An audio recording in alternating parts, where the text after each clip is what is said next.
Ladies and gentlemen, it's time. I finally watched it. Yes. A while ago, I did a poll on Twitter saying which one should I watch first, The Greatest Showman or Bird Box. The Greatest Showman won that poll, and I watched that last week. Now, this week, I was like, I had some time. Like, I really want to watch Bird Box. I really want to hear what it's all about. I want to know if it's just like a big trend or if it's actually something of substance. And I'm glad to say I really, really enjoyed this movie. Now, that being said, it's not perfect narratively. It's not perfect as a film. There are definitely some cliches of, even horror tropes. And I wouldn't even classify this as a horror movie per se, but there are some horror tropes in there. Like, I'll probably talk spoilers the whole time, to be fair. So, if you haven't seen it, maybe not watch this. There's one guy, I forget his name, but he was the grocery store worker who ultimately, like, when they did that kind of cliche where he's like, I really don't want to go, guys. I don't want to go. He was the scared guy. And then when he went, he was freaking out. I'm like, all right, he's going to die now because, he didn't want to go and he was kind of strung along. So this person's going to die. They're not going to make it. And of course, he got taken in by this freaking cult monster thing. That was the greatest thing I think about this, and how it was so effective is the fact that you never actually see this monster, that, and it's that idea that, there's some people that are affected by it where they're like, they get suicidal, and there's some people affected by it where they're like, it's the most beautiful thing I've ever seen. And some of it felt like a little cheapened, and then the thing at the end, ultimately I don't know how I feel about the ending. Like, at least the children were brought to safety, but the fact it was like this blind school for the blind, and that they were holding up so well, I don't know. It's just, I know that I enjoyed this movie. I know it does a lot of things really well that I appreciated. There was a lot of really intense scenes, and they were able to make things really chilling and engaging throughout. And I know it's not perfect, but I know that much. I'm finding it hard to decide just how much I really enjoyed some of the decisions they made along the way. Because again, they had some of the little tropes here and there. Like, they had the bald guy who was just like the asshole of the group. And there's always that group in these post-apocalyptic scenarios, in like zombie movies, zombie TV shows. There's always that guy who's like, just does not care about anyone. Like, no, we can't even think about bringing this guy in. We gotta just throw him out there and let him die because we need to survive, and just saying like the most harsh things. But I do think they felt like they resolved that character pretty well, and that he went out as the good guy. But ultimately, it was interesting how they structured the story to where it kept flashing between the river and back when they were in that building together with the whole group, because it's kind of that reality where that all these people are gonna die probably, because why else is she on her own?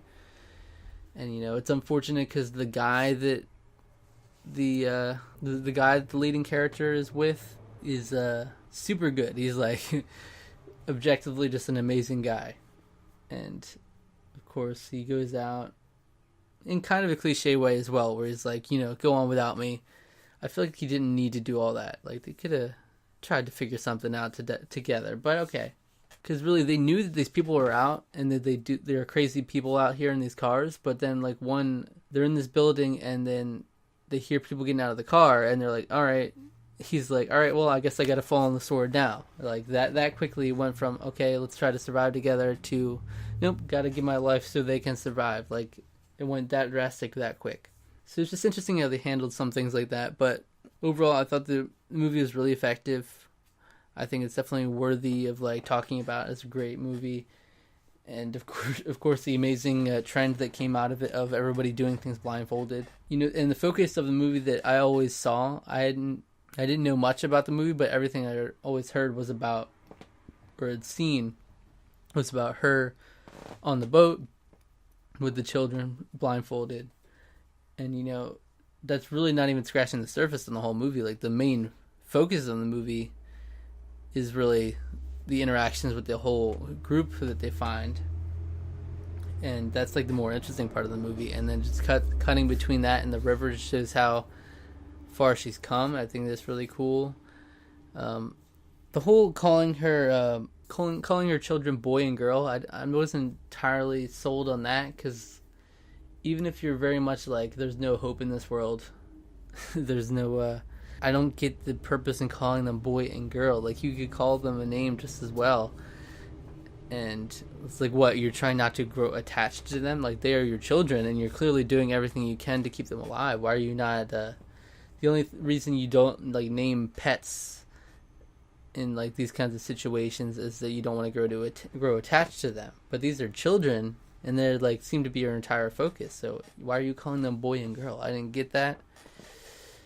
It was kind of strange, some of those things, but overall, really enjoyed the movie. Thought it was great, and definitely a unique movie in a way. Like, again, they had some stereotypes, they had some cliches, but ultimately the concept and everything was really unique, and it was just utterly terrifying. The beginning, I felt like, was one of the best parts, and where you're seeing people just complete disaster breaking out, where people are just crashing into everything, and it just goes from a perfectly fine world to complete disaster so quickly. And just seeing these people's, the effect they do in the eyes is really powerful too, to where it's like, wow, that is just terrifying. They are that change in the eyes, and like, oh, I want to kill myself. Like, she just walks right in front of that truck, bam, wow, people are just straight up shooting each other, shooting themselves and all that, and there seemed to be no way around it. Like, they restrained the man, BD Wong, I forget what his name was, but they restrained him in the chair and everything, but they always find a way out, some way to kill themselves. He hits his head, even constrained to the chair. Like, that was like a really powerful part of it, and what made it so creepy the entire way through. But yeah, still kind of torn on what I think of the movie overall as like a story and as like the individual characters. But overall, I thought it had some really nice moments to really make the movie stand out, and like some nice interactions with her and the children, with the father, and all the different people had some nice, interesting interactions that made it worthwhile. That's it. Let me know what you thought of the movie. I'd be interested to hear your thoughts, positive or negative, on it. That's it. I love you.